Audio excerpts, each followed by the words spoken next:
Glory to Jesus Christ. My name is Father Thomas Loya, and I am a Byzantine Catholic priest from the Byzantine Eparchy of Parma.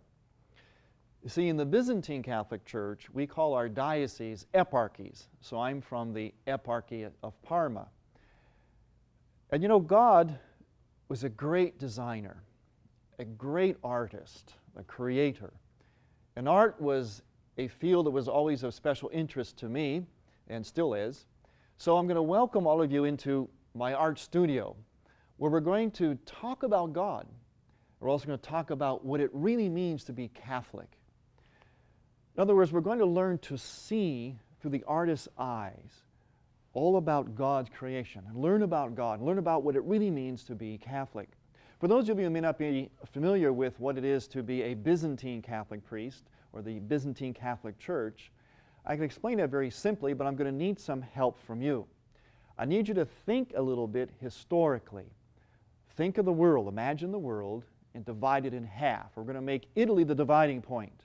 Everything east of Italy is going to be called the East, the Eastern Hemisphere, the Eastern world. Everything west of Italy is going to be called the Western world, Western civilization.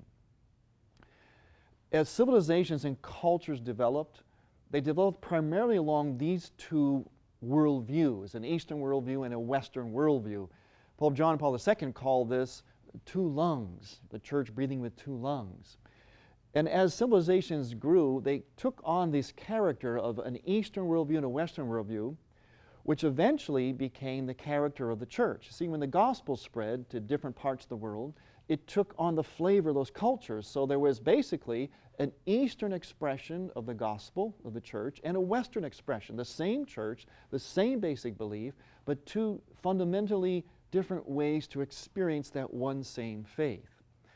And to make that a little more simple, we're going to look at this image. This is what the church looked like when it started out.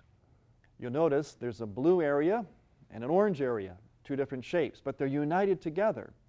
The area on the right, the orange area, is the eastern part of the church, and the area on the west, the blue area, is the western part of the church. You notice they're different shapes, different colors, but yet they're united, they're together as one.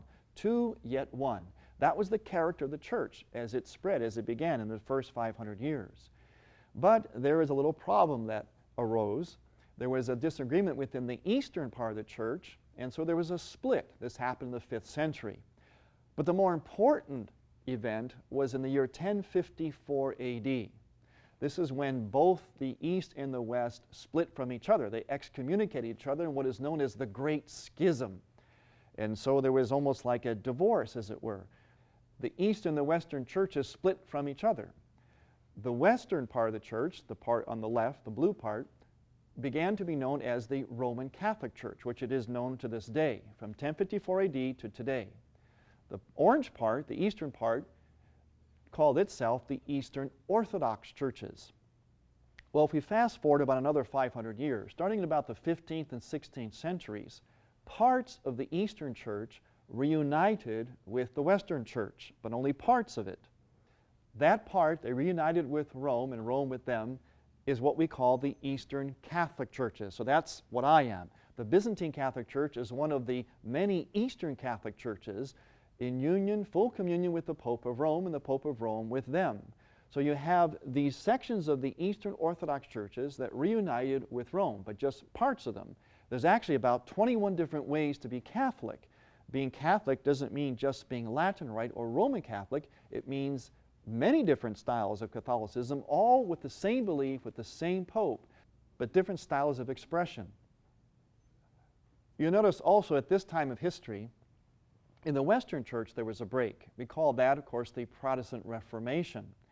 Then you'll also notice that part of the Eastern Catholic churches went back over to the Eastern Orthodox churches, but that's a whole subject in itself.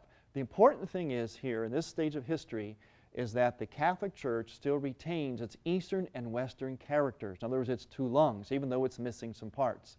And our final segment of history, within the Protestant churches, there were breakups as well. So now you see, this is how the mystical body of Christ, known as the church, looks today, which is very unfortunate. It's all broken up.